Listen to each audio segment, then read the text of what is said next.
Hello everybody and welcome to another exciting episode of Guapish, and today we have some super top secret special events for you. Here introducing my SCP Foundation scientists. First up, we have Restricted Level 2, Tanner. Dude, I love fucking with these SCPs that just kill the D-class guys. Dude, that is what they're there for. They're there to extend our research on these SCPs. Following up, our Level 2 Restricted member is our Level 2 Restricted, almost Level 3, Nico. Fair warning, guys. I may be turning evil soon. Sucks, but, you know, it happens. And it's a good thing we have SCPs to help you in that transition. However, moving on to our Level 4, Jackson. Can I please get assigned a new SCP? I don't like that all I do is water this one plant. Can I please stop watering the one plant to do something more interesting? Thank you. Alas, dude, if you stop watering that flower, it eventually blooms into a black hole and our world ceases to exist. So it's very important that you... Can't we just put a sprinkler system in there? Can't we please? Unfortunately, it requires the attention of human subjects. Mm-hmm. And as you guys may have seen, as I've been alluding to this whole time, we are, in fact, going to be giving our SCP creations, and we will be reading them to you guys. Basically, we're supposed to give a brief description and what it is. If any of you guys are familiar with SCPs, they are essentially just creepypastas with a more sound database in which to post and create. And we took it upon ourselves to write our own, and we will see. Are we going to be like seeing whose? Are we going to be rating them at all, or are we just going to be reading them? Yeah, we're going to be. We'll rate them and whatever. All right. So, without further ado, I don't know. I don't think we're going to give any info. We're just going to be saying things that people have no idea what the fuck we're talking about. So I think it would just make sense that the most charismatic person goes first. Just a test to see who's the most charismatic by whoever answers first. I was going to see who spoke up first. Let's go with Jackson. Well, it's not very charismatic to volunteer yourself like that. That is true. I volunteered Jackson since he spoke first regardless. Jackson, I think you're reading Tanner's, right? Alrighty. So I'm reading item number SCP-8177, Object Class Safe. Special containment procedures. Item SCP-8177 has been encased in concrete and put into secure storage. Description. Item SCP-8177 is a Kirkland Signature brand pre-packaged cooked rotisserie chicken. The object shows no visual signs of anomalous activity. However, temperature readings indicate that it maintains a constant temperature of 81 degrees Fahrenheit, 27 degrees Celsius. The only anomalous behavior exhibited by the object is that whenever an individual comes within 10 feet of the object, they are overcome by an aversion to touching it. Addendum 8177-1 Retrieval Log. Object was first found on the side of the road at the Data Expunged apartments in the Data Expunged by SCP researcher Dr. N. blank characters who live in the complex. The researcher noticed the object had stayed in the place for several days and upon approaching the object discovered its anomalous aura. Satellite footage confirms the object to have been present for several weeks prior. Object was successfully retrieved with use of a remote-operated drone. Addendum 8177-2 Experiment Log. Subject D-68745, male, 45, no history of violent crime. Supervising researcher Dr. N. blank. Researchers decided to test the strength of SCP-1877's aura. D-68745 was told to grab the object under threat of severe bodily harm. When this failed to compel the subject to touch the object, guards were instructed to train their firearms on the subject and to shoot to kill should the subject not touch the item. Upon touching the object, the D-68745 screamed in pain before collapsing dead. Autopsy revealed D-68745's brain had been rendered cooked. Further testing showed that only intentional, direct physical contact creates this effect. Object was determined to have no further use to the Foundation and was sent to permanent storage data facility, Data Expunged. Whoa. What'd you guys think of it? I like me a safe SCP object. Big fan of those. It's not... Are we saving criticisms for later, or are we just gonna... No, let's hear them right now. I think it's a very fun and creative idea. This is the kind of shit that SCP is, like, known for. The only, like, like nuance here is that if it is in fact capable of killing people, it is not deemed object class safe. It is deemed object class Euclid, which means it has the potential to kill. No, it would be safe because like the object class is based on how easy it is to contain. Yeah. Oh, that's right. I not forgot on about how that dangerous part. it is. So You're right. get fucked, Dylan. That's fair enough, dude. I thought you were the head SCP researcher here, you piece of shit. That's the most basic knowledge you can have. What? Hey, listen, you don't need to worry about how I got to my position in the Foundation. You just need to do as I say and follow along, buddy. He greased a couple palms. He just sucked and fucked his way to the top. What did you think of it, Nico? I thought it was fun. I think the idea of it just being a fucking Kirkland brand rotisserie chicken is very funny. I'm a big fan. I like when SCPs are just these dumb fucking things. Oh yeah. Fun fact, guys. So that picture right there, I took that. No way. Because this whole week I was like, man, what's an idea I can come up with for an SCP that's kind of unique? And I was driving around at work, and then I see this fucking packaged rotisserie chicken sitting right there on the side of the road, and I drive past it. I'm like, that's weird. And then I'm thinking about it a bit more. I'm like, that's the perfect kind of weird to actually use as inspiration here. You know what they say, dude? Art imitates life. Oh yeah. What if by just writing this article, I have in fact transformed that rotisserie chicken into an object that will kill you if you touch it? You've brought it into existence. Oh yeah. All right, well... Okay, am I going to go ahead and read Jackson's now? Yeah, I was going to say, it's only fair that you do Jackson's now. Yeah, why not? Sounds good. Okay, he shared it to me, so I'll go ahead and start reading this son of a bitch. Here we go. I gotta get my reading voice. Item number SCP-10880, Object Class Euclid. Special Containment Procedures. SCP-10880 is to be contained in a windowless concrete room with airtight entry. If at all possible, personnel should stay away from the containment room, or the room should be segregated from active areas to reduce the risk of a containment breach. The room needs no light or other features, and the door into it should be entry only. If a containment breach occurs, the afflicted personnel needs to lure SCP-10880 back into the room and be locked in. There is no known other method of containment.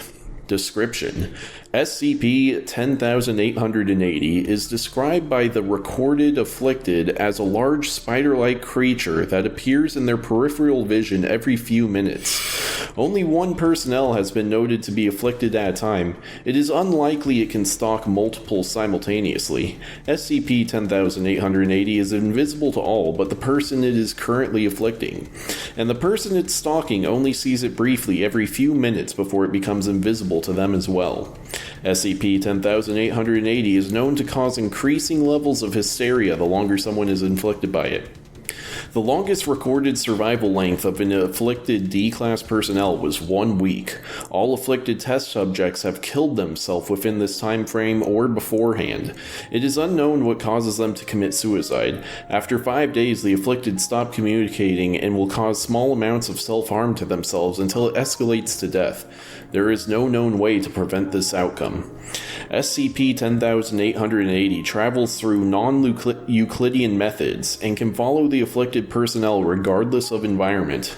It seemingly will target anyone within an unmeasured radius around its position, regardless of structural barrier. Testing methods of preventing or slowing SCP-10880's hysteria have been largely unsuccessful. Sensory deprivation of various methods have resulted in slower than usual onset of hysteria, but the overall time frame remained largely the same.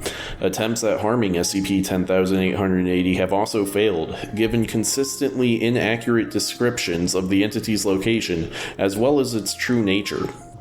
SCP-10880 is currently held on-site, with plans to move it to a more segregated containment facility.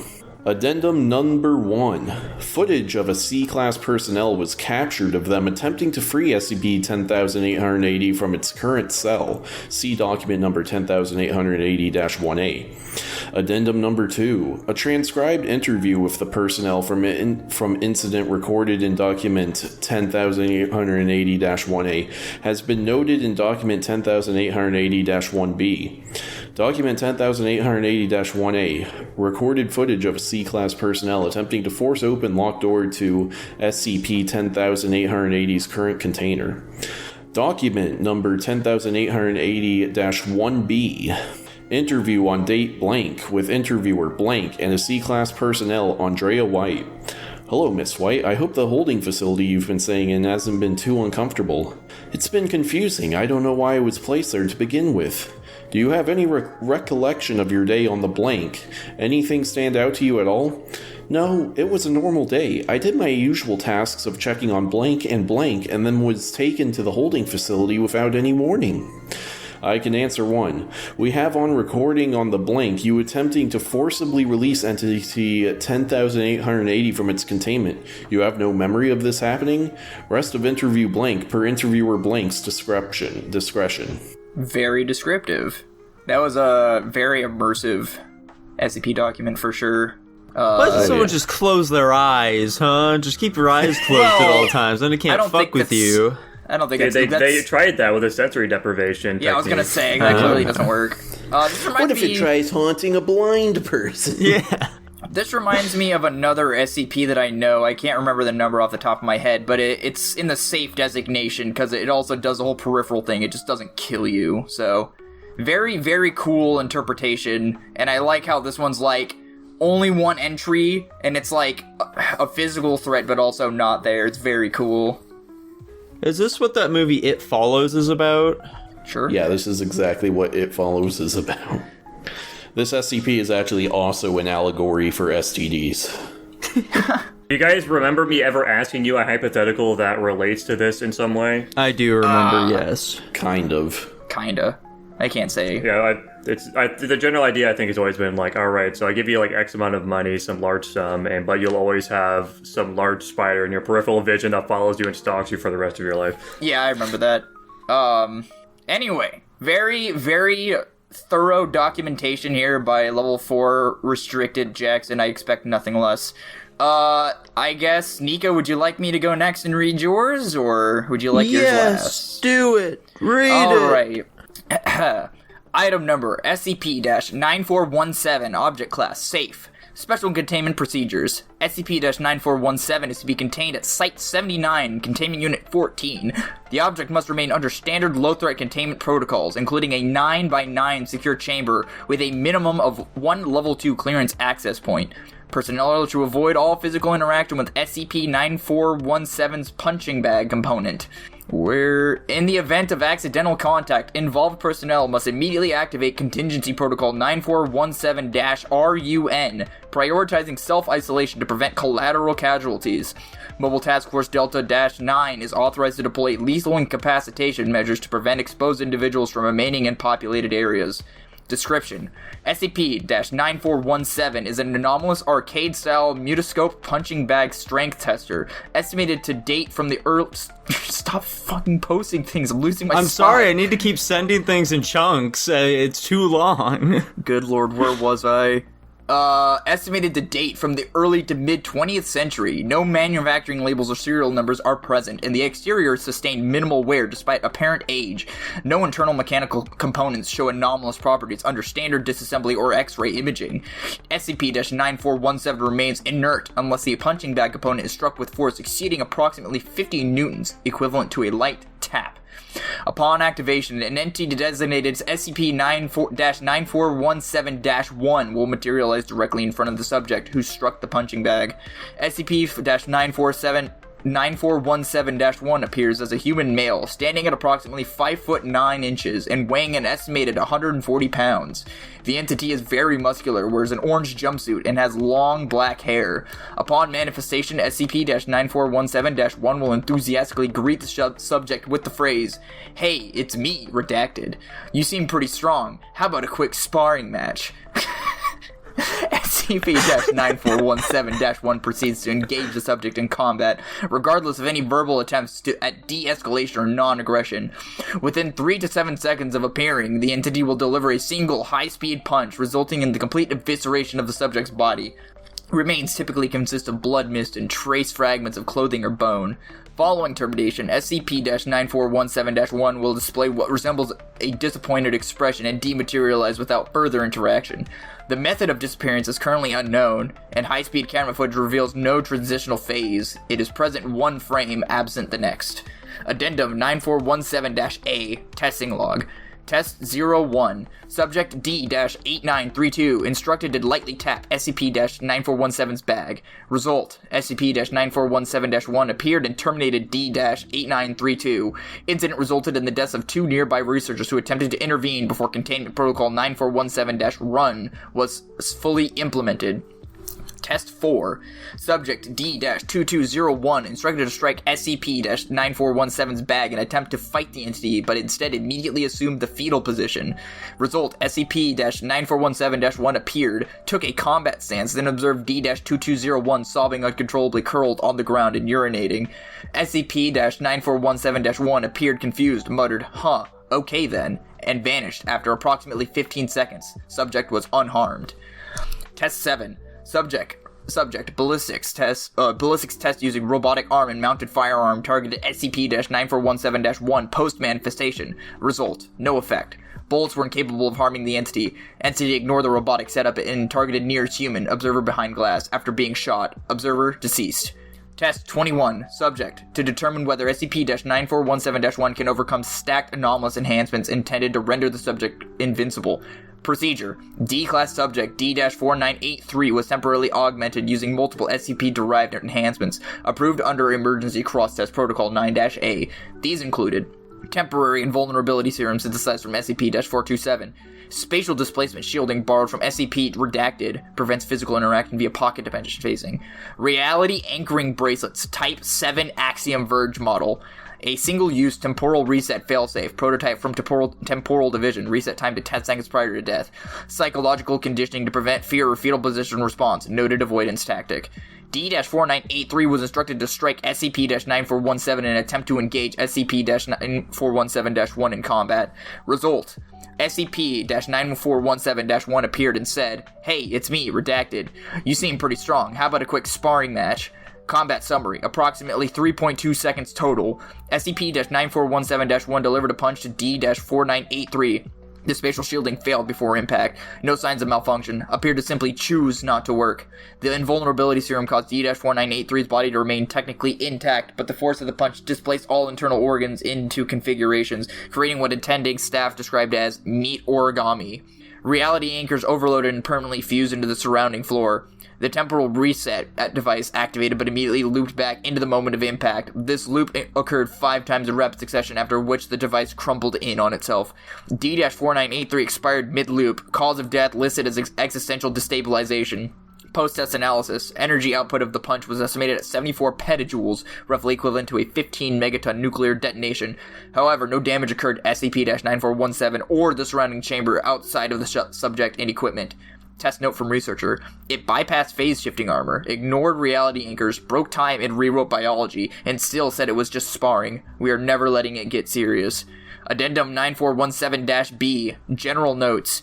It is currently undetermined whether SCP-9417 is the housing or summoning mechanism for SCP-9417-1, or if both are components of a larger unknown phenomenon. Remote activation via mechanical proxies, ergo robotic limbs, have not summoned SCP-9417-1 unless a human is in close proximity, suggesting some form of intelligent trigger condition. Further research into the origin of the phrase, "Hey, it's me, Redacted," is ongoing. The Redacted name appears to be very popular in South America. Jesus. Dude, how did they catch Goku? Very fun. How did It's they not do Goku, it's Redacted. That's the Redacted name. Know your place. Redacted, dude. Yeah, damn, that's, I wish I had, this makes me wish I had more time to write mine. This is the kind of shit I would have liked to do with mine, but alas, this is pretty good. I really like the amount of detail going in, and there's a set of realism, I think, in some of the SCP documents of certain people who take it seriously, and it's definitely an enjoyable read. I was having fun reading it, certainly. It was very fun seeing your guys' expressions when you realized it was Goku. Right. Yeah, very funny.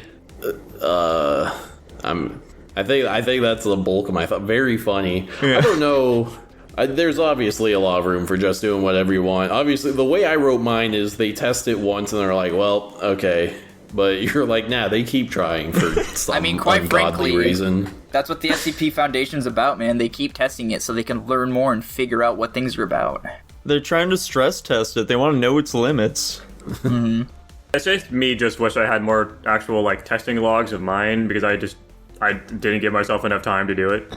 Yeah, I'm about in that boat as well. I literally wrote it today, so I thought I had it pretty... I thought I was going to have a bit too much in the weeds for mine personally, but I'm glad that somebody stepped up and did better than me, so I'm excited to see what the outcome of this is. Anyway, Nico, researcher Nico, level 2 restricted. Let's hear your SCP documentation.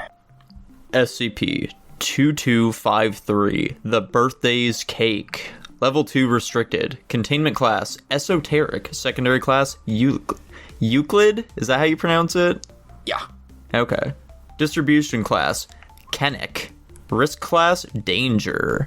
Special containment procedures. SCP-2253 is stored in Vault 05D98 at Storage Site 13, as per the unusual case of esoteric class SCPs. Any class new personnel introduced in the vicinity of SCP-2253 are strongly suggested to only consume any food items they encounter if they can be verified from a personal source. Absolutely no personnel are allowed to accept food from any third-party source, and it is no exception to allow it from a fellow SCP Foundation member.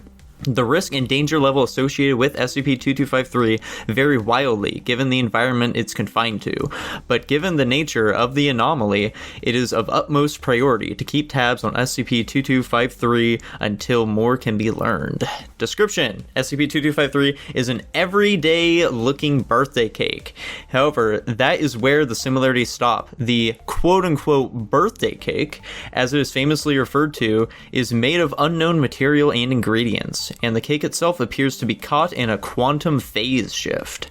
SCP-2253 can also be identified through its candles found atop the dessert, which we'll reference as SCP-2253-A. SCP-2253-A appears to have the ability to inconsequentially alter time-space to allow the candle blower to make wish it desires. However, upon making said wish, the subject must then consume the cake to allow it to take effect. Addendum 2253-01, First Victim's Case. Side effects from consuming SCP-2253 have been documented as mildly rapid aging, first documented on April 1st, 1983 by a redacted. While the victim was confirmed to have received their wish, they eventually died on July 21st, 1983. The reports from that case came back that the victim has died from old age. It is also noted that the victim was 26 years of age when SCP-2253 was introduced. However, when SCP Foundation members went to recover what was left of SCP-2253 and found SCP-2253-A there, was nothing found. When asked further about the events of that day, the family could only confirm that there was an unexpected knock at the door, and a gentleman in a blue janitorial outfit with frosting smeared all over himself said he was there to deliver the cake to redacted family ordered. Puzzled and confused, the family accepted the cake, and the man in question left without accepting payment. When the family eventually rounded a corner to ask him a question, the man was gone. We can only refer to this strange phenomenon as SCP-2253-B. Addendum: SCP-2253-02, Evolving Strategies. As time had passed on its containment, SCP Foundation members started experiencing weird cravings, followed by psychological urges to wrest food from anyone who came into contact with. Furthermore, SCP Foundation members have found it in more frequent dates that more and more Foundation members are seen wandering the hallway despite the site being maintained by the minimal amount of staff possible. Since the date of May 13th, 2020, there have been a reported 17 SCP Foundation member deaths of clearance level 2 9 deaths of those with level 3, and 4 of those with level 4 clearance. Because of these events and the inability to accurately predict SCP-2253, we have encouraged the Foundation to keep the lowest level clearance SCP Foundation members to keep the grounds at all times. The end. Dude, I wonder where you got the inspiration from. Oh, yeah. To be honest, I didn't write this because it was my birthday this week. This was insanely coincidental. I actually swear this wasn't because of that, but this was my second idea. This is a question for Jackson. Jackson, when Nico stumbled over the word rest, as in someone resting the object from someone else, is it because Nico didn't recognize the word W-R-E-S-T, rest, or is it because Dylan accidentally wrote R-E-S-T, rest? I'm gonna say option 1. Correct! Oh, good. I'm glad we came to that conclusion. I was ready to provide evidence. Very funny. It's not a commonly used word, so it tripped me up when I saw It's it. a good word, though. It's a good word. Is this like the beach that makes you old? Slightly. I kind of wanted something that was, like, safe, but, like, had the potential to kill somebody. So it was a toss-up, which is why it's in the esoteric containment class, because it's a toss-up as to how it should be contained. And, yeah, it's kind of just like a psychological, physical threat. I think the idea is neat. I kind of wish I personally, obviously, I went with the most simplistic one here, so this is probably just a personal preference thing. I kind of wish there were less components to it. And I also think, like, it could use a little bit of altering to make it sound more like sterile and governmental, like these documents are. I definitely rushed to write this, and I didn't need to rush it, but I did. So I could have probably written it a little better, but alas, you know. But overall, I think it was pretty solid. The man arriving at the door reminded me of that one film where the guy brings a button and he's like, you want $1 million? Just push this button to fucking kill somebody. What's that movie called? Is it just called The Button? I don't know. I've never heard of this one. It's called Teeth. I don't think it's called Teeth, Jackson. No, Jackson, it's not. It's not. You get out of It here. made me think of the janitor in Control. Oh. So. I agree, though. I think it's a cool concept. I like it. Did anybody have different SCP ideas before they made this one? Like the one that was presented? No? Okay. No, I definitely was like, oh yeah, the spider thing could be an interesting SCP idea, and then I just expounded on it. We've had this one in the topics for a while now, so I've just been set on what mine was going to be for quite some time, so... I don't know, maybe prior to that I was spitballing some other ideas, but I feel like the entire time I was pretty set on, I want this to be Goku. I like how we had variations in our SCP creations. I could say that in terms of, like, likeness, mine and Tanner's could be related, but other than that, everybody's was pretty, like, different. The funnier part is that my original SCP design was going to be, I don't know what the number designation would have been, but I was basically going to nickname it the Protagonist, which would have aligned with Nico's, so I figure at this point, no matter which one I would have chosen would have copied somebody, but it would have been the same thing where it's like, oh yeah, it's just some guy who's immune to bad things happening to him, and if there's any evil, or like what he deems evil, he just takes care of it, and there's no explanation as to how he does it. It's just, you know, the universe bends to his will, kind of thing. So it would have been very funny if I had done that, and then Nico and would that go man is Donald John Trump. Alright guys, which of these SCPs would you most like to encounter in the wild? Mine. I agree. I mean, I'm going Tanner as well. preferably the one that doesn't Mine kill is the me, only but... one that doesn't intentionally kill you. Well, mine doesn't do anything as long as you don't touch it. Well, right, yeah, but that's true of both of ours, and mine has a built-in function to make you not touch it. Wait, so. no, but at the beginning of the document, I thought it said it compelled people within its radius to touch it. No, it gives them an aversion to touching it. Yeah. Oh, an aversion You have it to exactly touching it. backwards. I missed that part. I thought you said inversion. That would make sense. I remember Jackson reading, I was like, wait, didn't the beginning of this document say that they wanted to touch it? Why are they not wanting to touch it? By the way, did you guys notice the fun thing I did with my SCP's number? No. Does it have... I don't... I didn't catch it. It's over 9,000. That's all that it is. Oh, okay. Oh, that's fun. I also did a funny thing with mine, but I don't think you guys would guess it, so I'm not going to ask you to. You made your spell boobs backwards. No. I just looked at what pages were actually available and chose one of them. That's fun. Mine, I tried to make my number look like a spider, but, it's kind of hard to do that, so I picked the 2 8s to look like spider eyes. There you go. Okay, that makes sense. If you guys broke down my SCP's number into T9, it spells cake. And that, not literally, because you'd have to enter that number multiple times, but the numbers associated on the T9 make that number for cake. How fun. Let's go ahead. Let's determine the winner. Everyone vote for which one is your favorite. You can't vote for your own. Clearly. I'm gonna go Nico's. His is truly the most I've never heard anything like this in a good way. I think we should go in the order of which it was read, so Jackson, you're next. I'm gonna say Dylan's. I don't know, Nico's a little bit goofy, and Tanner's is a little bit simple, and I think yours is well fleshed out and an interesting concept, and I just like object-type SCPs. Plus, there's also, there's different aspects of it, too, the fucking guy trying to give it. So I'll say yours. Yeah. I'll say Jackson's. I like a spider. I was expecting to go next. Now the pressure's on. Who do I think? Dude, just choose whichever one is your favorite. I know, I'm trying to think. Dude, say it's Tanner's, we all get a favorite. That's what we do every time we do one of these. To be fair, Tanner is one of the ones I'm considering. I like the idea of... Jackson and Nico are the other ones you're considering. We should have just typed ours out and posted them at the same time. That would have been... Probably. I'll give it to Tanner. Although it is simple in nature, I do like this is just a rotisserie chicken. It's in a concrete block. If you touch it though, you die. I like SCPs like that. There's some silly ones. There's some crazy, insane, dangerous ones that can end the universe. Yeah. You gotta cook. That was also something that made me laugh when I came up with the idea where I'm like, what if they just decide they just put in a concrete block and then throw it somewhere? That'd be fun.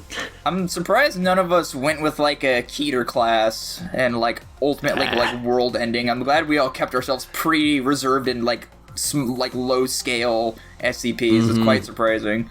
Those are the most fun ones. I was expecting you to go with an Apollyon or some shit, Dylan. I mean, I like big grandiose things, but I didn't. It just feels like a bit much, I feel like I can't write something that grandiose. It would also require far more details and scientific words I didn't want to bother putting up with, so... I just like being nice to Euclid. I think Euclid class is generally my favorite, I would say. Dude, Keter class, SCP-173... I just like ones that seem like a waste of time. Waste of time, huh? Why are they even bother cataloging this thing? I'm sure that most of what they find is some shit like that, though. Oh, yeah. Dude, SCP-049's crazy, though, because if he touches you, you get every disease known in existence recorded throughout history. Wow. It's great. That's not very unique, dude. That's the same as if Tanner touches you. Oh, yeah. What about I'm actually a Nurgle cultist. What about SCP-096? If you see its face, it wants to murder you because it doesn't want anybody to know what it looks like because it thinks it's the ugliest thing in existence. That's any woman without her makeup. Damn, that sucks. I'm tapped out on SCPs now. Those are the only ones I know off the top of my head. I can name more, but I don't know their designations. What about the beach that makes you old? Did someone put the beach that makes you old in there? I'm sure it probably is. I read some of their claims on their website. It's I want to become a member. It's well, you are protected by our copyrights team, so just don't be doing illegal shit. I'm makes sense, I guess. That's fair. Okay. And the site also requires you to be over the age of 18, which I guess makes sense. But Based? Yeah. Joe, what happened to you? I went to the beach that makes you old, man. What? Classic. That's a classic 2016 meme right there. Oh, yeah. No way that's from 2016. I don't know when it's from. It's definitely newer. I feel like that shit's from 2022.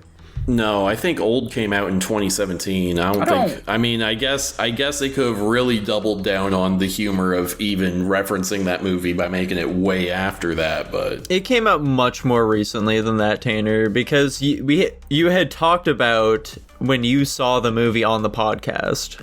You're right. Oh, it's 2021. I guess, time is old-timey-wimey for me. Time be doing time things.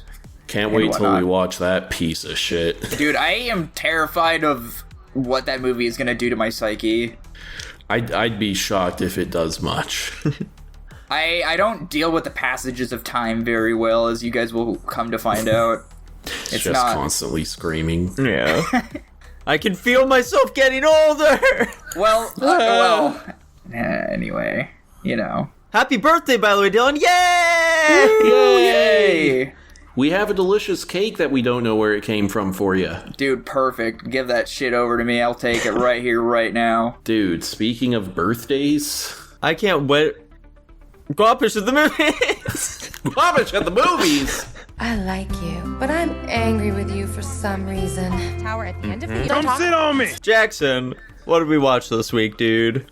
The Patreon request this week, as requested by our lovely Patreon member Hunter, thank you for the request, was the 2011 film The Smurfs.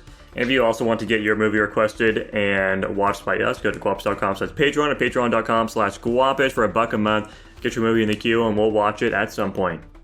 Just like Hunter did this week. Nico, how about you give the plot synopsis of The Smurfs? So Smurfs is a movie that features the Smurfs who are hunted down by Gargamel, and because of that they get transported to New York City, where Gargamel's trying to hunt them down. They encounter Neil Patrick Harris, who is a man you have to say his whole name. Like, he's one of those actors, you can't just, say a part of it, you gotta say the whole thing, otherwise no one knows who you're talking about. And he's, some big braining guy, and he, along with the Smurfs, learn how to love again.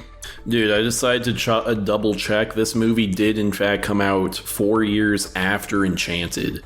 That's fun. Fun fact, Frank Welker, who is the voice of Papa Smurf, he's also the voice of the original Fred Jones from Where Are You, Scooby-Doo, as well as the voice of Shao Kahn.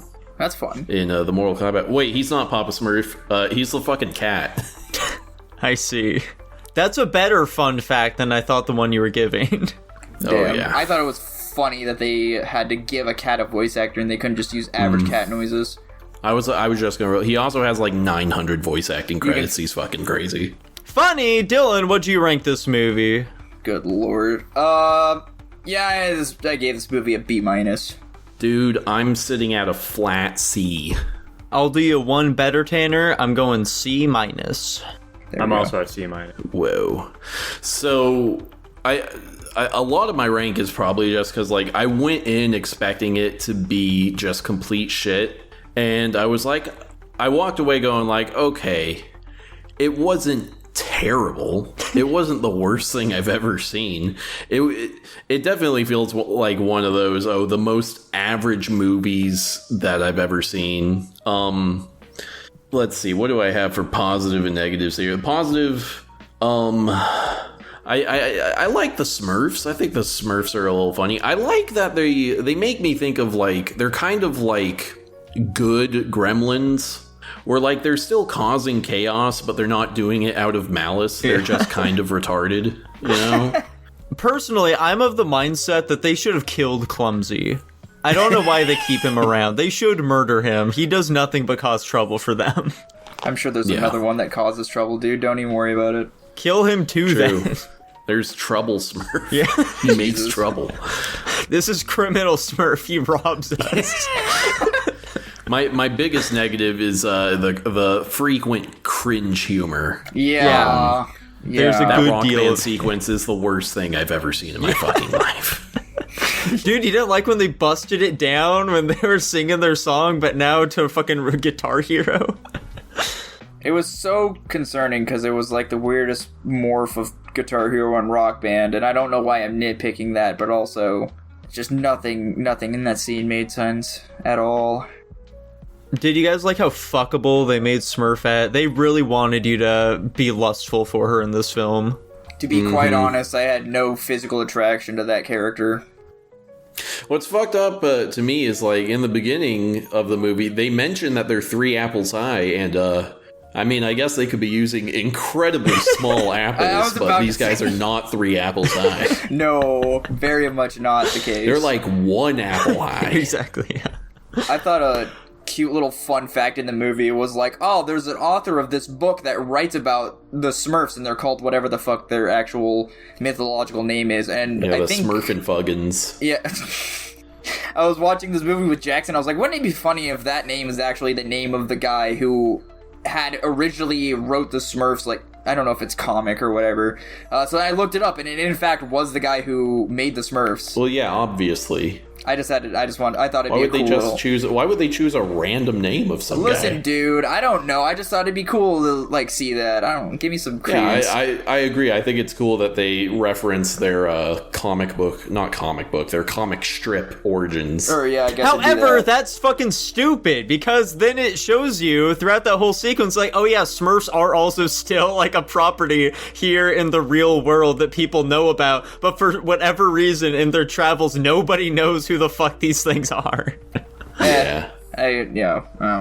As a positive, though, I've been railing against this movie a lot. Yeah, I didn't think it was dog shit. It didn't end up in the D tier. I liked Gargamel's performance. Hank Azaria, he did a good job. Hank Azaria, you guys may be familiar with. Apu fame. He's Apu in The Simpsons, as well as many other secondary characters. Chief Wiggum and the like. Comic book guy. Unfortunately, not Apu anymore, though. The problem with Apu happened, and... Damn. We've talked about that enough on this channel, though, so we're not going to go into it for like a fourth time. I don't know that have we talked about that before? We have, yeah. Okay. On multiple occasions. I do think it's funny that in these below-average movies, the performance put on by the villain or the antagonist is always so much higher and so good compared to everything else in the movie. I like how that's just a common trend. He was really hamming it up. I was a big fan. Yeah. It really just says something about, the duality of man, where being evil is so easy. I'm so sure. Adjacent to Gargamel, though, the cat looked terrible. Oh, 100%. This cat was CGI 80% of the movie. Jackson, what did you think of this one? It's just fucking boring. I don't know. I've got very little to say about it. It's like the most generic movie of all time. It's really fucking cringy. Like, if I was a child, I'd probably enjoy this more, but the humor is not for me. I don't think the Smurfs look bad, I guess, but a lot of the interpolation they do with green screens of real people in the 3D environments looks fucking terrible. Yeah. I think the main villain does a good job, I guess. The cat looks fucking awful. I have very little to say. Very bare bones movie. Yeah, I agree. And this, in addition to like the whole humans in the 3D backgrounds, whenever the Smurfs are like interacting with the real world or even with other humans, it's very disjointed looking. Which, I guess valid when you're trying to CGI small creatures attacking or otherwise humans, but like also it just looks bad. They couldn't have cleaned it up at all. Like I don't know. I thought the final battle where they sing their little song but in like a menacing tone was kind of cool. You guys think if you're wandering through a forest and you suddenly hear that shit, you think you're fucked, or like what's going through your head at that moment? I'd be terrified. I would be too, quite frankly. Dude, I would be like, their essence! I need their essence! I'd assume it's like a Will-o'-the-Wisp situation or something, like they're coming to take my soul. Dude, they could be, though. They have the magic. Overall, though, as Jackson was telling me previously, rather saccharine ending, just so sugary and sweet, simply terrible. Do you guys think that saccharine is just like the snooty reviewer way of saying schmaltzy? Yeah. If I knew what that meant, I'd agree. And schmaltzy is the kind of snooty way of saying campy. Yeah. I like schmaltzy a lot more, though. Schmaltzy is one of those words where you hear it and you just immediately know what it means. Yeah, I agree. Anyway, are we keeping our ranks where they're at? Yeah, I don't think we've given any reason to change our ranks. I very much did a last minute. I kept forgetting to rate this movie. I kept reminding myself throughout the week, so I definitely just did a last minute rating. Now, I'm not going to change it a crazy amount. I'm going to put mine in C+ instead of B-, though. Okay. Whoa. And it lands at a C. Crazy. Sounds about right. Yeah. The next movie we watched this week was the 2014 film The Lego Movie, as requested by Dylan. Please give us a brief summary. I'm not gonna do that, actually. That's copyright. Anyway, you guys like Lego games? You guys like Legos? Well, this is the perfect movie for you. Basically, you get your average Joe. He's like the special or something, and there's master builders. They want to build shit freelance, and everybody's like, you gotta follow the instructions, and it's all a big allegory for, society or something. But then, it's actually something occurring in real life, where the dad is Lord Business and the kid is probably Emmett, I think. Then they learn to resolve their ways and everybody becomes a master builder because order is stupid and disorder and chaos is the way to go. Fun fact, this was Morgan Freeman's first animated film. That's crazy. Is that true? Yeah. How is that possible? I don't know. That's what IMDb told me. I am not confirming or denying this may be the most stacked cast we ever had in a movie. I didn't actually do the research like I said I would, but based on looking at the casting list, just from notable names where if you ask pretty much any average person, you say the name and they recognize it, this movie is definitely it, for sure. I'm the one who laid that claim, you piece of shit. Yeah, but I'm saying it out loud. I'm also just saying it because I said I was going to do the research and I didn't. I can't imagine any other movie besides, like, Endgame that has this many people, though. Well, considering this is another just super saccharine, shitty children's movie that has a very basic plot, Tanner, what'd you rank it? Dude, I gave it an A+. I thought it was a delightful little time. Holy shit. What about you, Dylan? Dude, unironically, I was prepared for this. I've steeled my mind for this moment. I unironically gave this movie an S-. I really like this movie a lot. Dude, I also liked it. I gave it an A. Let's fucking go! I'm definitely the biggest hater, I guess, here. I gave it a B+. What the fuck? Goddamn. Please enlighten us on your thoughts on this movie, Jackson. I think the biggest strength this movie has going for it is its art direction, and certainly this movie is aimed towards kids, but I think it's got some funny moments as well. I think they do well with just the writing of the jokes in general. Dude, I'm a big fan of that scene when he busts into the fucking saloon and tells people to sit on him. True. And I do like that the whole thing is kind of just like a parallel for the father-son relationship they've got going on. I think the idea behind that's cute. I don't know. I just wasn't like. I think it's a fun movie, but like I don't know if I was like super grasped by it, to be honest. I was kind of like let down a bit. I thought I remember having more of like an emotional reaction to the reveal of it being like a parallel between the father and the son and them like bonding in that way. And it just didn't really fucking hit me at all this time around. I'm not entirely sure why. You and Tanner are like the biggest Lego enthusiasts here. What happened? I'm the second highest rating here. No, I'm not talking to you though, Tanner. I'm talking to Jackson here. Let's hear what he has to say. You just mentioned me for no reason. Yeah, I don't know. I like the Lego games as a kid. I haven't played any of them in a very long time, so I don't know if that still tracks. Valid, I assume it probably doesn't. Yeah, I know. I mean, B+ is still pretty solid. I think it's a fine movie. I wasn't like blown away by it or anything. I definitely think I liked it mostly for the spectacle of it, rather than a lot of the substance. I wasn't like crazy attached to the story or anything. And so you put this in B+, but Dragon Ball Super Broly in D, eh? Fuck you, kid. He doesn't like shonen, and it shows. What a piece of shit. This movie's not stupid like that one. Oh, hold on a second now.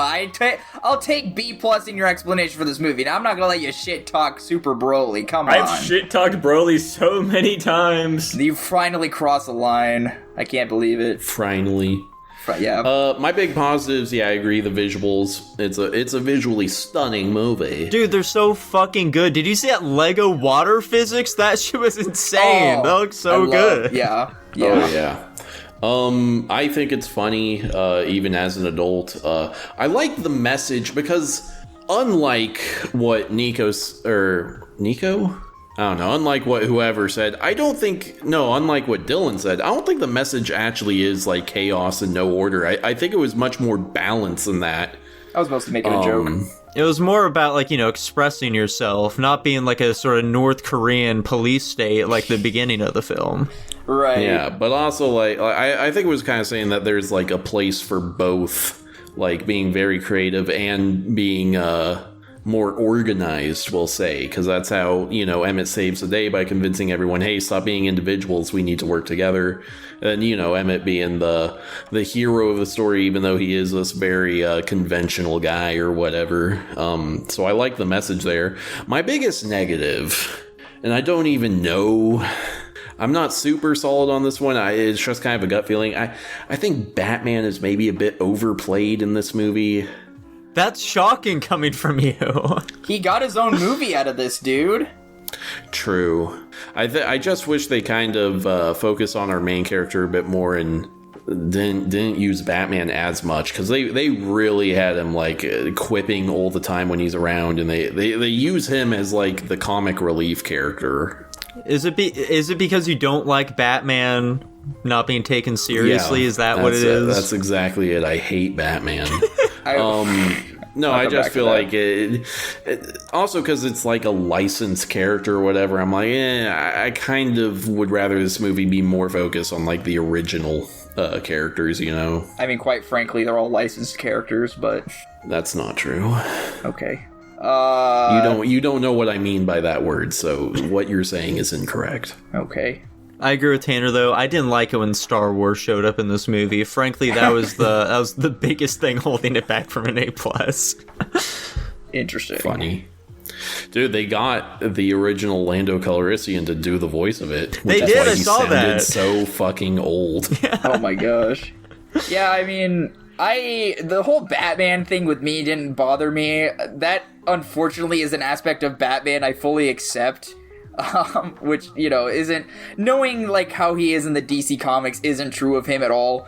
I just like to imagine that it's a side of Batman that is truly part of him. But, like, I think his involvement in the movie was fine. I mean, he was in, like, the fucking love triangle they were trying to push throughout the entire movie. But then also, yeah, he was just a comic relief character, so I think his involvement overall was generally okay. But it was also, like, the fucking protagonist, I can't say his foil, because that's not technically true. He was a version of his foil. I'd say he was Emmett's foil. Okay, let's go. I fucking analyzed that shit. Anyway, but yeah, no, I agree. I like the visuals of this movie a lot. I like how dedicated, I mean, obviously they had to be, but I like how dedicated they were to using Lego animation for literally everything. I think one of the first mental notes I took was when Lord Business busted through the door, and even, like, the billowing smoke coming off of the door was just a bunch of Lego bricks. I like the attention to detail. This movie was clearly passionate about what it was doing. And yeah, right, I can't believe they did all this in stop motion. Dude, right? But yeah, I like the creativity. I mean, if you grew up with Legos, you were probably always building shit, random shit, so you probably could relate to a lot of this, but I like the chaos, I like the creativity.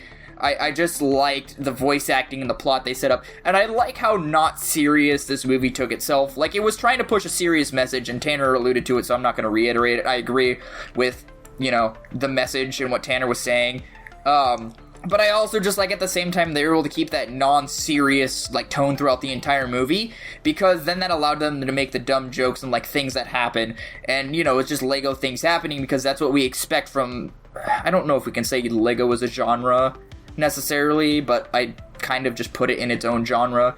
It's just the kind of shenanigans I expect from Lego media, I suppose.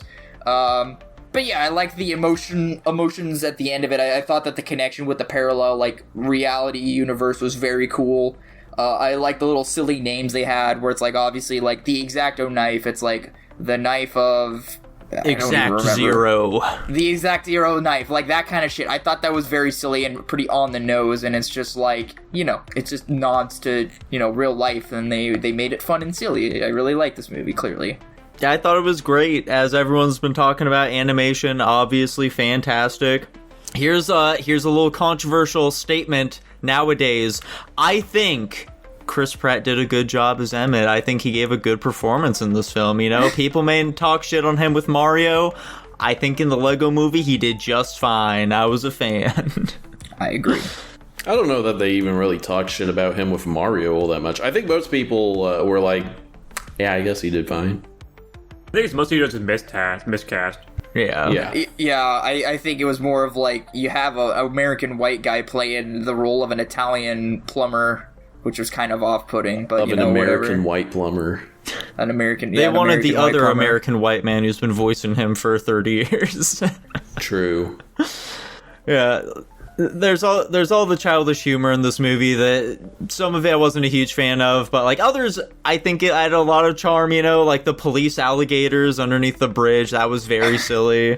Big fan of that. Just a lot of charm in this film as well. Like when the words show up to be like, you're in the Wild West now, and then they're walking away, you can still see the words are just there in the background. Very fun stuff. Wild style drew me fucking wild. Holy why'd they make her so hot? I don't get it. For a Lego piece too. That's the funnier bit here. Right. She's got me bricked up. Jesus Christ. Who the hell made that joke earlier this week? Somebody else said that. It might have It's a been pretty Jackson. obvious joke. It could be anyone. Yeah. That's true. Just the ending conversation between the kid and his dad made me well up a little bit, not gonna lie. Right? I enjoyed that quite a bit. I agree. Dude, personal fun fact, I beat I think it was only released for the Wii U version of this game. I think it's the only Lego game I've ever beaten, despite there being the Indiana Jones and Star Wars that Tanner and Jackson like so much. You mean Lego the movie, the game? Yeah. Yeah. It's it's okay. They try to include the cinematic cutscenes from the movie, and it's such a jarring experience from the actual gameplay itself. Because you have this really nice looking piece of media from the movie, and then you cut to the game, and it looks significantly worse. So, very silly time, for sure. Unfortunately, the Wii U will do that for you.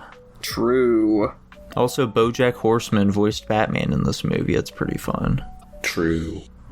Well, guys, do we have any other thoughts on the Lego movie? No. I think I've got my thoughts. Well, I think it's a fantastic. cute little film. I'm sticking with my A. Jackson, are you going to be a conformer, huh? Huh, pal? Don't do it. No, Don't I'm thinking give it might in. be plus. There we go. Whoa. I'm sticking at my A+. I am going to stick with my S-. I am standing firm. And it lands at a very respectable A overall. Whoa. Definitely expected to like this one more than I did, but it is what it is. It's still Dude, landed if you high. liked it a little more, this could have been my next highest rated movie, even though I think it's an A+, and I keep saying that. Oh well. Womp womp. The final movie we watched this week was my pick, the 2017 The Florida Project, which is, of course, following a single mother raising her child as they adventure around in a Florida ghetto, basically, outside of Disney. They live in a motel, and they moonlight out of it, and she gets arrested by CPS, and her child gets taken away. Very exciting. Fun fact, so those helicopters, they didn't have the budget to stop those flights from happening, so they had to write it into the script. That's fun. And it was a great choice. They genuinely do have to fucking deal with those things constantly. Yeah. I am sitting... I'm very curious to see what our ranks on this movie is. I'm not sure how much all of us liked it, but I'm sitting at a B. Tanner, I'm going to raise you one more. I'm also at a B. I'm at an A- personally. I gave it an A, personally. Wow. Wow. Truly.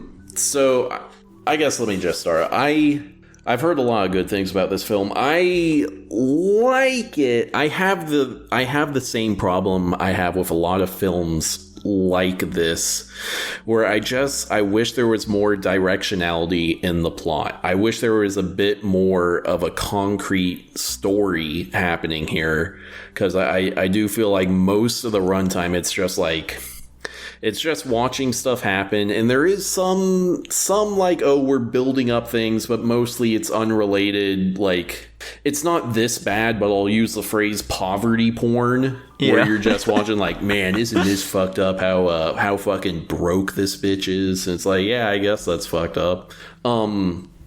And then my big positives, I will say, the mom and William Dafoe's performances, really great. Especially William Dafoe. I could watch a movie about William Dafoe watching paint dry. And the cinematography, I thought, was really good, really interesting. They did a lot of different stuff to try and keep what could have been a pretty stale format looking interesting. Dude, I discerned that this was a movie shot on film all by myself. Isn't that funny? Whoa. He did. Yeah, I mean, I enjoyed this movie. It did take me a bit to get into it. I think it took like half an hour, and I was like, oh damn, is this really what this movie's gonna be about? And then it kind of grew on me. This is definitely not the slice of life movie that I am accustomed to. I don't think we've watched a slice of life movie anywhere near this realm before. I'd actually would say one of my points was this movie feels very similar in structure to Do the Right Thing. Yeah, I was gonna bring that one up too. They're basically movies of we're watching people's daily lives happen, but we can definitely see things bubbling under the surface until it all comes to a break at the very end. Yeah, and I can respect this movie for getting me so immersed, like I said, with the whole warm-up time, but then once I got past that point, I kind of forgot I was watching a movie, which some people could see that as a bad thing, but when I find myself engrossed in these people's lives and, like, can, like, understand why things are happening, because at first you're, like, just watching kids around doing, like, scandalous shit, you know, they're spitting on people's cars, they're setting fire to buildings, obviously these events aren't, you know, next to each other, but you just kind of see William Dafoe's character trying to fight for this one resident, and I kind of got to a point in the movie where I was like, why is he, like, obviously he's a caring guy, but, like, it seems like a little more, because, like, he's got his other tenants, like, is she his daughter or something, or, like, a sister or a cousin or something? Maybe he's just a really nice guy, and it just goes to show you, like, I was telling Jackson this, because I think we also watched this movie, I'm wondering, like, how long, I wish I had seen a little bit before the events that took place in this movie, because if the mom had really been living this life this whole time, I was wondering how long she had kept the friendships for, because if she had just been doing what she'd been doing, there was a lot of devolving relationships in this, and like everything she had been doing was starting to fall apart, but that just also shows the vicious negative cycle of, like, you know, eventually you do enough bad shit, it's all gonna catch up to you, and it shows that, like, none of this pays out in the end. You can see that clearly by she's ruining her friendship with her friends, she's doing bad things that she knows she shouldn't be doing, she's getting free food, she's not, like, taking anything she gets, you know, with any grace, she's not grateful for anything, she's just like, the world owes me this, so I expect nothing less. I'm trying to scam people, what do you mean I can't sell perfume here, kind of shit. And it's just like goes to show that if you continue to do the things you do and not expecting any repercussions for your actions, and you just think that it's the world's fault and not your own, that these events just happen. I will say, and I know I gave it the highest rating, one of the only reasons I didn't give this movie a higher rating was mostly the ending. It was very abrupt and didn't make a ton of sense. The only you can say it's bad, Dylan. That's okay too. It was a bad ending. Yeah, I didn't like the ending. Was my biggest problem as well. By far. I disagree personally. I hard disagree. Boo! Fuck you. I mean, I'd love to hear your take on that. I just want to let me wrap up my thoughts. But yeah, the pacing it got better towards the middle, towards the end. But yeah, as soon as I got wrapped up in the I'm watching somebody's life kind of portion, I was like, okay, I can vibe with this. Like, I'm getting the feelings and the emotions of the characters. I'm getting the plot clicks. I'm getting, like, what's happening. I'm able to piece together and, like formulate, like, where I want to be settled in this movie's plot. But yeah, it's a weirdly entertaining movie. Anyways, onto my interpretation of the ending here. So the entire time we're watching this movie, we're watching it from the perspective of these children, or I guess maybe the perspective of us watching these children. Everything's nice and bright and saturated. You know, when they're walking through town, we're seeing all these, like, fun stores and stuff they're walking past. They're like their own little Disney World, you know? They're making fun out of all these kind of derelict situations they're in. You know, because they want to go to Disney World, they probably can't because they're too fucking poor. And the ending, you know, the kid finally, you know, she's been living in, like, fairyland. You know, her mom does some fucked up shit. She isn't a great mother, but she definitely still tries to have a good childhood for this kid. She's playing with her, spending time with her, making her have fun. So she's pretty blind, I would say, to the situation they're in for the most part. And it doesn't really fully hit her until we finally get to the end when she's being taken away and she, like, fully understands what's happening. And that's when, like, I don't know. My assumption behind the, like, last 30 seconds where they're, like, running to Disney World is this is all just fantasy, you know? She wants to go and have fun with her friends for the last time, so this is just, like, her way of coping, basically, with what's going on at this point. This is all just in her head. And it's really fucking sad, because, like, this is all she ever really wanted, was just to, like, have fun, to be able to, like, do this one thing, but she couldn't because of her situation, so she, like, made the most out of it in the end. And it's very sad. The reason they do that whole, like, total shift in cinematography style is because you can't film in Disney. So they had to like sneaky deal with like a phone camera. And fun fact with the phone camera thing, I'm pretty sure the director's previous film was like entirely shot on an iPhone camera. So it's kind of like it's like a throwback to that as well, which I think is interesting. But I think it works, you know. The way they shoot it definitely feels like you're like almost in a dream. You're just seeing, you know, the desires of this child in this horrible situation finally come to fruition, and I think it hit very emotionally for me. I also took that away as that was the intention behind the scene, and this is what the director is trying to get across here. I don't think it was done well, though, whatsoever. Especially just the transition is so fucking goofy. I cannot take it seriously. It looks really dumb. Alas, to each their own, I suppose. Personally, I genuinely was like shedding tears at the very end of that shit. I definitely was very engrossed in the film. I was invested in the kid and the mother situation, and yeah, I was very hurt at the ending of it. I think it was well done, and it closed it nicely for me. I was also shedding tears, just not at that part. It was slightly before that when, you know, she's getting taken away from her mom and stuff like that. That stuff, it all felt very real. It all felt incredibly sad and fucked up. Just the ending was fucking stupid. I didn't like it. Yeah, I can definitely understand your explanation. It's just, it didn't work on me, I guess, is the TLDR. From what I've read, this is a very controversial ending, so I'm not surprised none of you guys like it, to be honest. I mean, it's just such a departure from everything that's happened. I like... Not a departure in the case that I don't understand, because your explanation makes total sense to me. It's just... Is it just like the film style? Because like I said, whole... I agree with Nico, where part of it is the transition, where how the girl... It goes into like... almost like action movie like exactly. rhythm, Yeah. where it's like... grab the hand and then cut, and now they're running, and it's like the camera angles and stuff. It's just a entirely different style of movie, like you would see in an action movie, from what they had been doing up to that point. And so it's just really jarring, and it didn't work for me. And that's like to better illustrate that this is all like in her head, that this isn't real. Sure. Yeah, like the whole movie takes place in person. You know, this girl has a good enough life that she doesn't need to fake it, right? She doesn't need to be in her head or anything. But then at the very end, she finally does, and that's why it's like such a dreamlike, very differently shot experience, because we're finally, you know, we're not in reality anymore, which I think lends to it personally. This is not a detractor at all. If anything, it's a positive for me. Yeah, I would have preferred if, you know, like the little girl's crying and she says like, oh, you gotta help me, and then it just cuts to black. Yeah, I also would have preferred that. Alas, to each their own. I thought it was cool, personally. Yeah. We forgot to ask the biggest question here. What's that, Don? Nico, yay or nay to the child actors? Oh. Yeah, they did a good job. I feel like just the acting in general for this film was pretty good. Like the child actors, especially in this movie, you know, they very much so just felt like children, which is something that I appreciate a lot, especially with a bunch of their dialogue and their actions throughout the film. For example, like when they're like trying to get like those suitcases through the door, and Willem Dafoe's like, oh, they're just trying to get tips. It's, you know, that very much so seems like the kind of thing a child would do, where it's like, yeah, hotels, people like carry suitcases for people, and that's how they get money. It's yeah, of course that's a child would try to do. And just the way in which like Willem Dafoe would interact with the kids and stuff like that, I feel like it made very obvious, like the kids are like why he's willing to put up with their parents and stuff like that. It's just it's very obvious how much he does care for them. Like he's willing to, like, you know, let them hide in his office, and you know the way he fucking defends them from the fucking pedophile. That beatdown section was fucking great. I was a big fan. That was fun that fact was about a the shake-up acting moment. too. The lead actress, aka the mom, isn't even an actor. Yeah. The director just found her on Instagram. Was like, oh, she looks exactly like what I want the mom in this movie to look like. She And they looks couldn't like find, white trash. She does. Oh my god.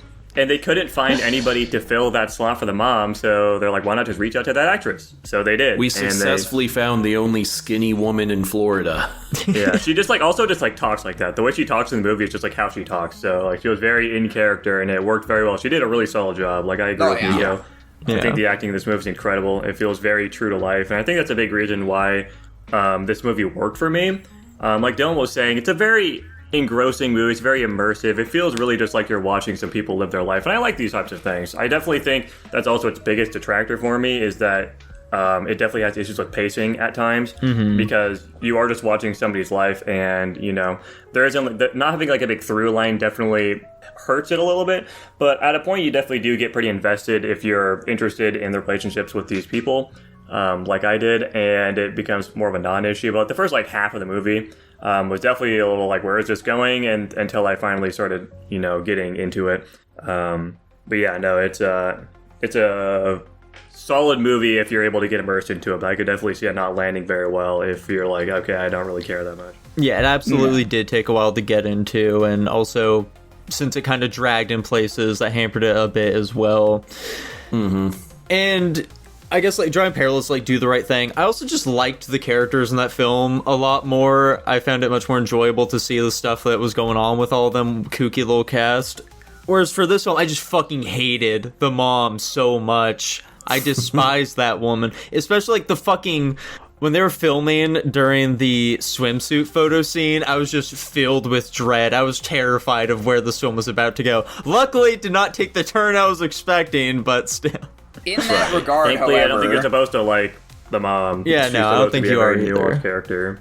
Yeah, I was gonna say, in that regard, however, I was gonna say, I think the intention is you're not supposed to, like, it. I was stuck in a weird limbo where I didn't like the mom, but, like, I also was kind of rooting for her. I wanted things to work out for her, and just hoping she would make better choices, but again, that goes with Jackson's whole, it's an immersive film, you forget you're watching a movie thing.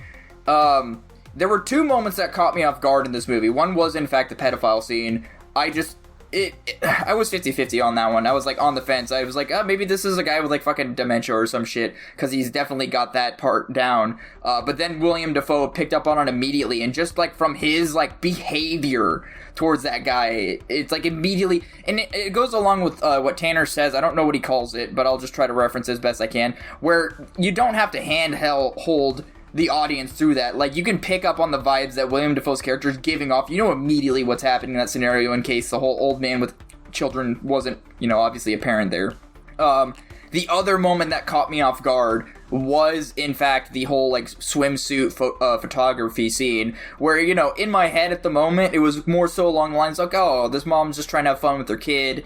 They're just doing kooky things together because that's just a Florida thing or something. And then it turns out later, like, oh no, by the way, you were doing some pretty shady shit. And, and if you pay attention too, if you, like, see, like, is this not a picture of you? It is literally a picture of her in that exact frame. And I was like, oh, that's a really cool, like, callback. And they even use, like, probably in-movie source material or whatever the hell you want to call it. So I thought that was also really, like, it helped with the immersion. It was very cool to see. And I also just like William Dafoe kicking that old man's ass. That was very funny to watch. I do just like the mom as a character as a whole, though, because she is very gray, I would say. Obviously, she's doing a lot of fucked up shit. Like, you should definitely not be bringing dudes that you're prostituting yourself to the place you live at, but also, like, where the fuck else is she supposed to do it? She lost her friend, so she can't go and have her hang out over there or anything. She's, like, putting in effort to let her daughter have a good life. She's putting in effort to block her from the bad shit that's going on. Like, even with, she's got the massive blasting music playing, she's stopping the men from going into the bathroom. So, like, she's ignorant to what's happening. She's trying to shield her from what's going on as best she can. We see all sorts of scenes of them having fun together. Like, she's trying to be a good mom in the situation, which I can absolutely appreciate, but she's also just a very flawed person, probably had a bad upbringing. And I really like that aspect of it because she's not a good person, and I think the movie's trying to wrestle with you the fact, like, does she actually deserve to have custody of this child or not? Like, is CPS valid in taking away Mooney from her, even though she has all these flaws? Because, like, Mooney's happy. She's blind to a lot of the situation she's in, but she definitely could have a better upbringing. But, like, is it better for her to get thrown into the fucking foster system where she's probably just gonna be abandoned, honestly, later in life? Because that's just normally how it goes. Especially because of her current upbringing, it's going to be pretty hard for her to integrate into, like, a normal family, maybe, if there's even one that'll find her. Yeah, it's fucked up, and it's very heartbreaking. I think that's why the ending hit so hard for me as well, because I'm just very invested in their relationship with these people, and I think it's very sad that they're put in this position in the first place.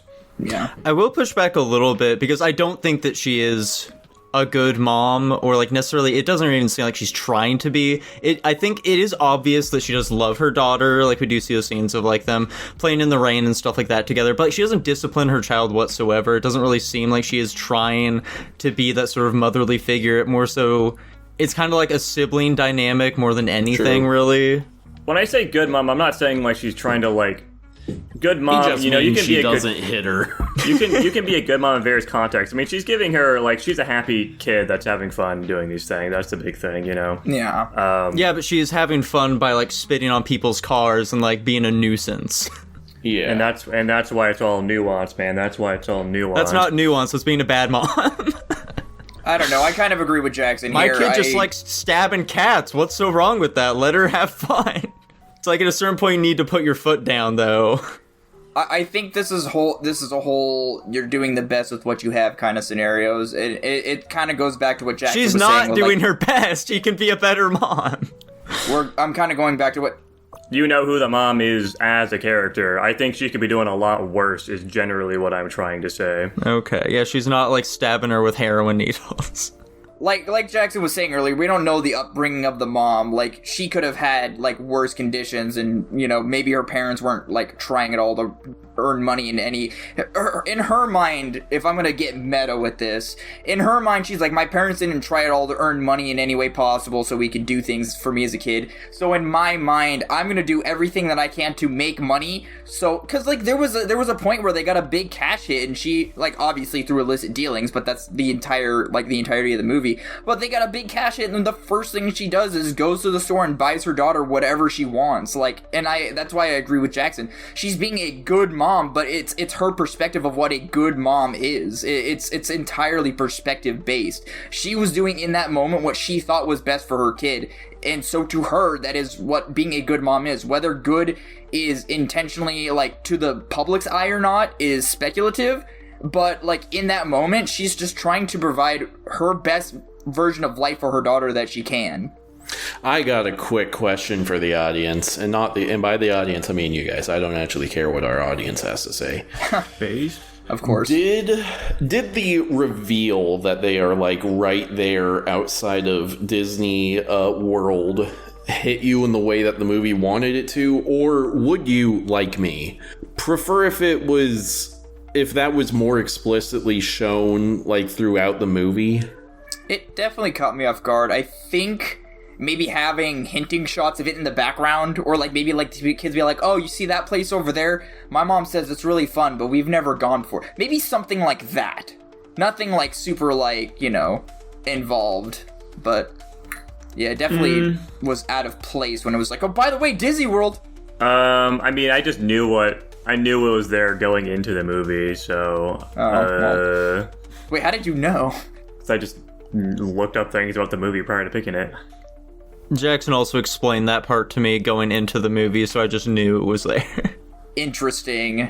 Yeah, so, like, the way the movie handles it is it's supposed to be, like, a big reveal at the end that kind of, like, recontextualizes the rest of the film and makes you think about it. And the recontextualization is you going like, oh, man, all this poverty is existing right outside of the happiest place on earth.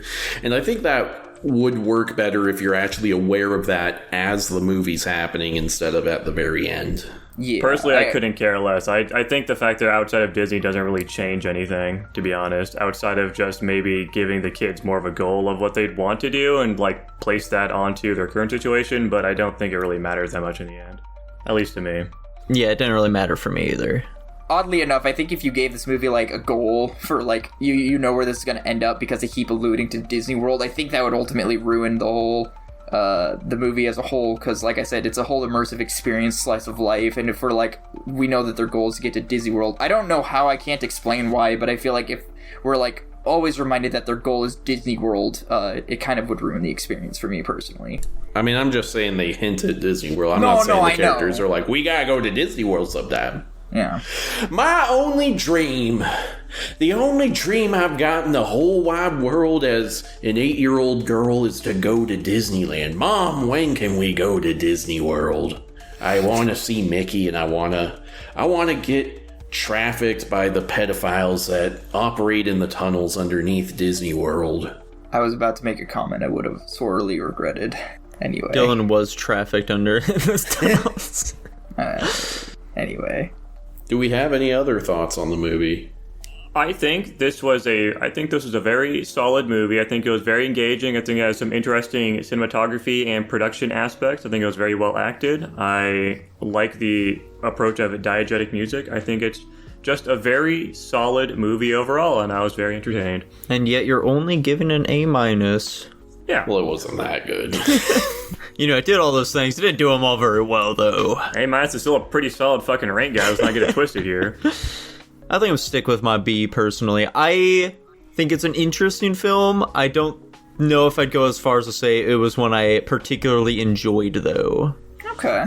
Yeah, I think I'm right there with you. I could definitely see myself raising it in the future, but for now, I'm going to stick with my B. Yeah, I'm sticking with my A-. I'll stick with my A. I enjoyed this movie. And that landed at a B+ overall. Whoa! And speaking of B+ tier films, Tanner, what movie are you picking for next week? I would be shocked if that statement holds true. I am picking the 2001 film Cats and Dogs. No, you motherfucker! That's on my list, and that was gonna be a high one, you god damn it! That was gonna be my film to make it into the S tier, and you're snatching it from me. Actually, to be completely fair, I kind of was expecting that, but, like, based on our track record, I don't think it would. There's no fucking Honestly. way. You're out of your mind if you think Cats versus Dogs would make into the S tier. It's not cats versus dogs, it's cats and dogs. Get it right, you motherfucker. This is a childhood cherished memory of mine. I love this Okay. movie. Warning, Dylan. This movie is going to be terrible, and we're going to think it's terrible. I haven't watched it in at least over in a decade, I'm sure. I want you to be emotionally prepared for that. Oh, I'm ready to have my emotions destroyed. I honestly don't know what I'll think of this movie. It's been, like I said, like 10 years at least since I've watched it. I had it on VCR, dude. Right. And speaking of childhood hood classics, I'm going to be picking the 2018 film Twisted Pair. I thought you were going to say Twister. No. Twisted Bear? Yeah. I've never heard of that shit in my fucking life. I've never heard of any of the movies we're watching this week, which is also including our Patreon pick this week, which was rolled by Slay by Jay. Thank you for the request. The 1997 film Life is Beautiful. Fantastic. And if you too would like to have your Patreon film requested for us to watch it just like Slayed by Jay, then Dylan's going to tell you about how you can do that. Okay, guys, listen good. What? Anyway, Tanner said something, we'll never know what it was. If you just go to Guapish/Patreon or Patreon/Guapish for just $1 a month, you get these slew of options. Are you ready? Write them down. You get 500 slime coins for the slime bot. You get access to our Discord where the slime bot is located. You can also request topics and movies just like Slay by Jay did. And you get to talk to us in the chat, I think, probably. Nobody's tried it yet, so we're not sure about that feature. You also get early access to the podcast whenever it goes up. You get access to our pre-guap. We had a pretty girthy one today. I think it was a very entertaining watch. And you also get your name read out at the end of every episode, just like GH, Slayed by Jay, Blake, Nedagant, I Love Lesbians, Top Ramen Man, The Brain Cell, Katy Perry Left in Space, Tutbot, Lucas Ledette Hunter, and Jacob Edwards. Thank you all so much. That's everybody. Thank you very much for watching. Please feel free to like, comment, subscribe, and we'll be seeing you next time. Bye-bye.